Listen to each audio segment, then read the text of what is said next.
Hey, ELA Monsters, here we go. It is Friday, October 17th, 2025. I know I've been bad at doing vlogs, but I do definitely try to make them when I'm not going to be there.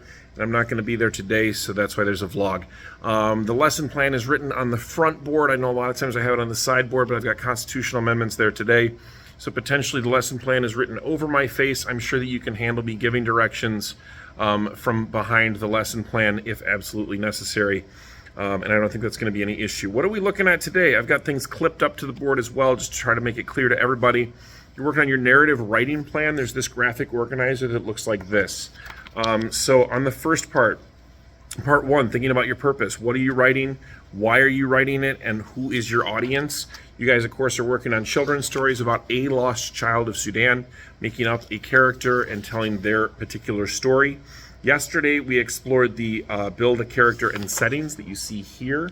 This graphic organizer was in the slides. I have printouts available for you today, so you can go ahead and have it solidly worked on there. So your description, how old is your character, what are their character traits, etc., habits of character, what are their habits of character, how do they deal with problems, what was their life like before the war, and journey, and then description of the setting. Remember, setting should include time and place. We're during the Second Sudanese Civil War in Sudan. So between 1983 and 2005. Part 3, and I know you might not get through all of this, but I'm going to cover all of it. Part 3, you're going ahead and designing the plot, so the background, the event or action, possibly more events and actions, climax, reflection, ending, and then whatever sources you're using to help you with that. Basically, this sheet is a graphic organizer, an outline version of Plot Mountain. We've done Plot Mountain before. We, of course, analyzed Mike's new car. You should be pretty familiar with it. I'm going to try to get a Plot Mountain right here in the video in case you need to see it real quick. So it'll be there in front of me as I'm saying Plot Mountain, Plot Mountain, Plot Mountain, Plot Mountain. There's your reminder of what Plot Mountain looks like. Hopefully I was able to find a picture. Otherwise, this video is really, really weird. Part 5 is just going to be your pacing. What do you want to focus on? The event from the plot where you want to slow things down. The description of where you might be pausing things, and then the dialogue, what speech you're going to use in there.